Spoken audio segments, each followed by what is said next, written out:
Welcome back to ഷാദിയുടെ ലോകം. ഇന്ന് കൈരളിയിൽ നിന്ന് കാറൊക്കെ എടുത്തു പോകുന്നത് നമ്മൾ മലപ്പുറത്തേക്ക് സൽമാന്റെ കല്യാണം കൂടാനാണ്.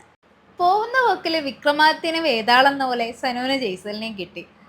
നേരത്തെ എത്തിയിട്ടും ഭക്ഷണം പോലും കഴിക്കാതെ ആബിദ ഞങ്ങളെ കാത്തിക്കുന്നുണ്ടായിരുന്നു. അങ്ങനെ ഭക്ഷണമൊക്കെ കഴിച്ച് പോവാനിറങ്ങിയ മണവാളനെയും പിടിച്ചു നിർത്തി കുറച്ച് ഫോട്ടോസൊക്കെ എടുത്ത് ആശംസകളൊക്കെ പറഞ്ഞ് ഞങ്ങൾ ഇറങ്ങി. തിരിച്ചു പോകുന്ന വഴിക്ക് മാളുമാന്റെ അടുത്ത് പോയി ഒരു കട്ടന് കുടിച്ച് ഞങ്ങൾ ഇറങ്ങി. ഇനി ഞങ്ങൾക്ക് മറ്റൊരാളെ കാണാനുണ്ട്. എല്ലാ തവണ മലപ്പുറം വരുമ്പോഴും ഞങ്ങളിങ്ങനെ വിചാരിക്കും പോവണം കാണണം എന്നൊക്കെ, പക്ഷെ ഞങ്ങൾക്കത് സാധിക്കാറില്ല. ഇത്തവണ രണ്ടും കൽപ്പിച്ചാണ്. കഥാനായികയെ കാണണം എന്നുള്ളതിന് അതിയായ ആഗ്രഹത്തിന്റെ പിന്നിൽ ഒരു കാരണമുണ്ട്. ആളൊരു വീട് വെച്ചു.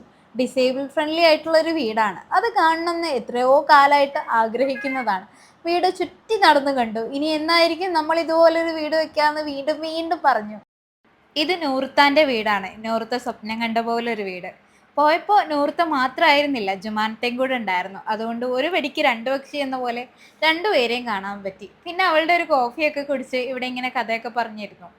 ആ ജനാലയിൽ ഒരു പുസ്തകം വായിച്ചിരിക്കുന്നതും പുറത്തെ കാഴ്ചകൾ കാണുന്നതും ഒക്കെ ഇങ്ങനെ കിനാക്കൾ കണ്ടു. അതുപോലെ ഒരു വീട് ഉടനെ ഉണ്ടാവട്ടെ എന്ന് പ്രാർത്ഥിച്ചു. പോരുന്ന വഴിക്ക് സ്കൈ ഡൈനിങ് കണ്ടു. നാടിന്റെ ഓരോ വളർച്ചയല്ലേ.